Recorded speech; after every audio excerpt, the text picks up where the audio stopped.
সকলোকে নমস্কাৰ জনাইছোঁ। 2021 বৰ্ষত প্ৰাদেশিকত টিউটৰ শিক্ষক কৰ্মচাৰীসকলৰ দৰমহা বৃদ্ধি কেতিয়া? এটা গুৰুত্বপূৰ্ণ খবৰ। টিউটৰ শিক্ষক কৰ্মচাৰীসকলৰ ঐতিহাসিক সিদ্ধান্ত। ৰাজ্যৰ মুখ্যমন্ত্ৰী ডক্টৰ হিমন্ত বিশ্ব শৰ্মাই নিজেই ঘোষণা কৰিছিল যে অক্টোবৰ মাহত টিউটৰ শিক্ষক কৰ্মচাৰীসকলৰ দৰমহা বৃদ্ধি কৰিব।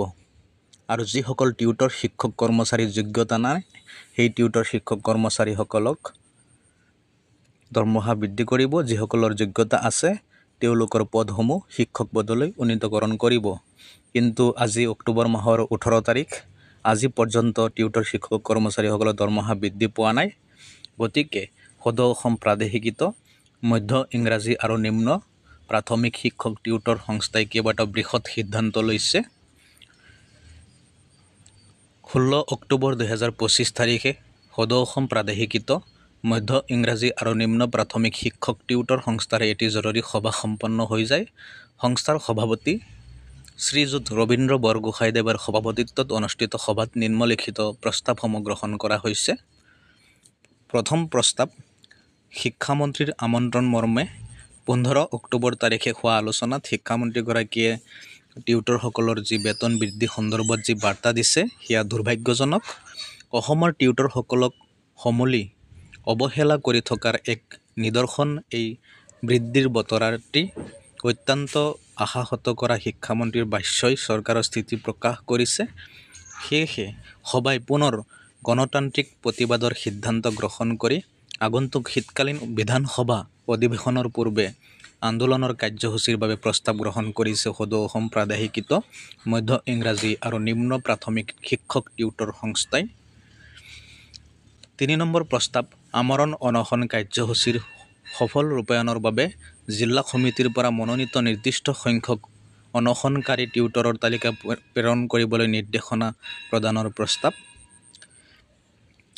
4 নম্বৰ প্ৰস্তাৱ, প্ৰস্তাৱিত আন্দোলনটিৰ সফল ৰূপায়ণৰ বাবে বিশেষ গোট গঠনৰ প্ৰস্তাৱ যাতে সাংগঠনিক পৰিৱৰ্তনে কাৰ্যসূচী ৰূপায়ণৰ বাবে জটিলতা নহয়। আমৰণ অনশন কাৰ্যসূচী পালন কৰিব প্ৰাদেশিকত টিউটৰ শিক্ষক কৰ্মচাৰীসকলে। যদি তেওঁলোকৰ যি দাবীসমূহ ৰাজ্য চৰকাৰে মানি নলয় তেতিয়াহ'লে নিযুক্তি পত্ৰ ঘূৰাই দিয়া কাৰ্যসূচী গ্ৰহণ কৰিব টিউটৰ শিক্ষক কৰ্মচাৰীসকলে। 5 নম্বৰ প্ৰস্তাৱ আছিলে আন্দোলন কাৰ্যসূচীৰ পূৰ্বে সাধাৰণ সভাৰ আয়োজনৰ প্ৰস্তাৱ গ্ৰহণ কৰিছে সংস্থাৰ কেন্দ্ৰীয় সমিতি বিঘটন আৰু পুনৰ গঠনৰ সিদ্ধান্ত। 6 নম্বৰ প্ৰস্তাৱ হৈছে আন্দোলন কাৰ্যসূচীকে ধৰি সংবাদমেল, দিল্লী যাত্ৰা ইত্যাদিৰ বাবে পুঁজি অপৰিহাৰ্য। সেয়েহে প্ৰতিগৰাকী টিউটৰ সতীৰ্থৰ পৰা 50 টকাকৈ বৰঙণিৰ বাবে আহ্বান জনোৱাৰ সিদ্ধান্ত লৈছে। এই বৰঙণিৰ ধনৰাশি সংগ্ৰহ কৰি কেন্দ্ৰ সমিতিলৈ প্ৰেৰণ কৰাৰ বাবে জিলা সমিতিক দায়িত্বভাৰ অৰ্পণৰ সিদ্ধান্ত গ্ৰহণ কৰিছে। আৰু 7 নম্বৰ প্ৰস্তাৱ হৈছে অসমৰ সকলো স্তৰৰ টিউটৰ অথবা টিউটৰ সংস্থাৰে বাৰ্তালাপ ঐক্যবদ্ধ সংগ্ৰামৰ বাবে আহ্বান জনোৱাৰ বাবে সিদ্ধান্ত। সকলো পৰ্যায়ৰ টিউটৰ শিক্ষক কৰ্মচাৰীৰ যি সংস্থা আছে সকলো স্তৰৰ টিউটৰ শিক্ষক কৰ্মচাৰীৰ সৈতে বাৰ্তালাপ আৰু এইবাৰ ঐক্যবদ্ধ সংগ্ৰাম। দীপাৱলীৰ পিছতেই সংবাদমেল আয়োজন কৰিব টিউটৰ শিক্ষক কৰ্মচাৰীসকলে। চৰকাৰৰ মিথ্যাচাৰ আৰু আন্দোলনৰ দিন ঘোষণা কৰাৰ সিদ্ধান্ত। আকৌ এবাৰ কৈছোঁ যে 2021 বৰ্ষত প্ৰাদেশিকত যিসকল টিউটৰ শিক্ষক কৰ্মচাৰী আছিল সেই টিউটৰ শিক্ষক কৰ্মচাৰীসকলৰ যি জ্বলন্ত সমস্যা সেই জ্বলন্ত সমস্যাসমূহ ৰাজ্য চৰকাৰে সমাধান নকৰিলে। প্ৰাদেশিকৰণৰ সময়ত মুখ্যমন্ত্ৰী ডক্টৰ হিমন্ত বিশ্ব শৰ্মা তেতিয়াৰ শিক্ষামন্ত্ৰী হৈ আছিল আৰু প্ৰতিশ্ৰুতি প্ৰদান কৰিছিল টিউটৰ শিক্ষক কৰ্মচাৰীসকলক এককালীন সাহায্য প্ৰদান কৰিব অৰ্থাৎ গ্ৰেচুইটি প্ৰদান কৰিব 10 লাখ টকাকৈ আৰু টিউটৰ শিক্ষক কৰ্মচাৰীসকলৰ চাকৰি নিয়মীয়াকৰণ কৰিব। কিন্তু আজি পৰ্যন্ত এই দুৰ্ভগীয়া টিউটৰ শিক্ষক কৰ্মচাৰীসকলক শিক্ষক মৰ্যাদা প্ৰদান কৰা নাই। সামান্য পাৰিতোষিকেৰে এই দুৰ্ভগীয়া শিক্ষক কৰ্মচাৰীসকল বিদ্যালয়সমূহত কৰ্মৰত হৈ আছে।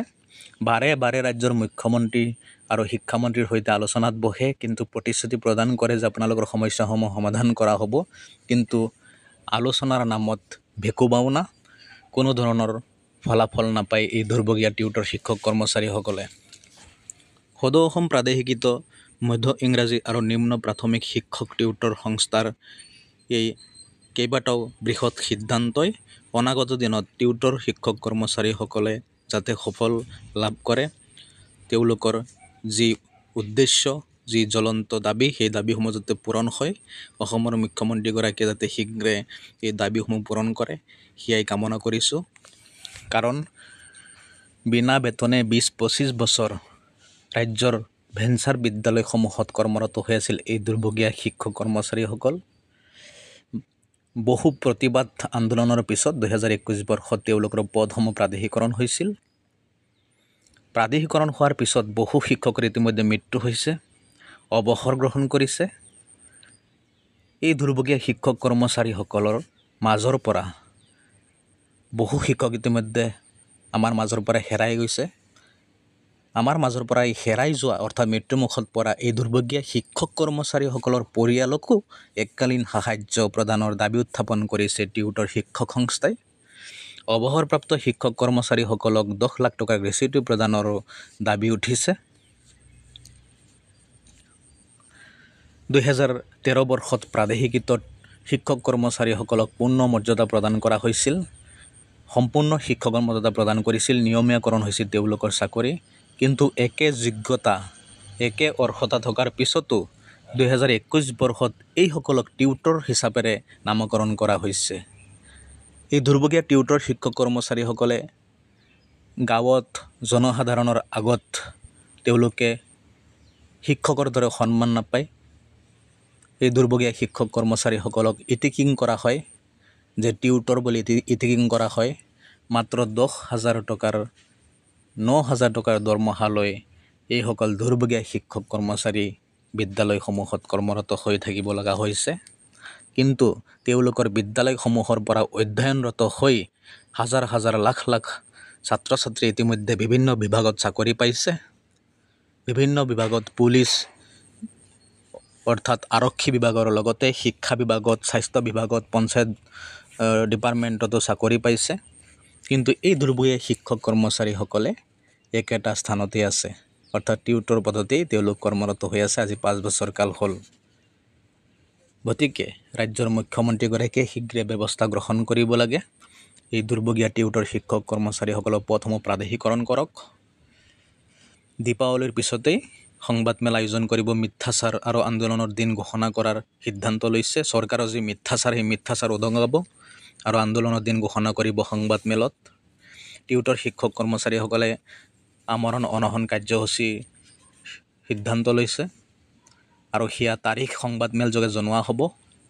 লগতে যদি ৰাজ্য চৰকাৰে ভাল ফলাফল নিদিয়ে, তেতিয়াহ'লে নিযুক্তি পত্ৰ ঘূৰাই দিয়া সিদ্ধান্ত গ্ৰহণ কৰিব এই দুৰ্ভগীয়া টিউটৰ শিক্ষক কৰ্মচাৰীসকলে। শীতকালীন অধিৱেশন, সেই শীতকালীন অধিৱেশনৰ পূৰ্বে ৰাজ্য চৰকাৰে ঘোষণা কৰক টিউটৰ শিক্ষক কৰ্মচাৰীসকলৰ দৰমহা বৃদ্ধি আৰু অতি কমেও 30,000 টকাৰ দৰমহা ঘোষণা কৰিব লাগে ৰাজ্য চৰকাৰে। যিসকলে চেনেলটো ছাবস্ক্ৰাইব কৰা নাই তেওঁলোকে অনুগ্ৰহ কৰি চেনেলটো ছাবস্ক্ৰাইব কৰি থ'ব। পৰৱৰ্তী সময়ত মই ৰাজ্যৰ শিক্ষা বিভাগৰ লগতে টিউটৰ শিক্ষক, ভেঞ্চাৰ শিক্ষক কৰ্মচাৰীসকলৰ নতুন নতুন খবৰসমূহ দি থাকিব চেষ্টা কৰিম। ধন্যবাদ।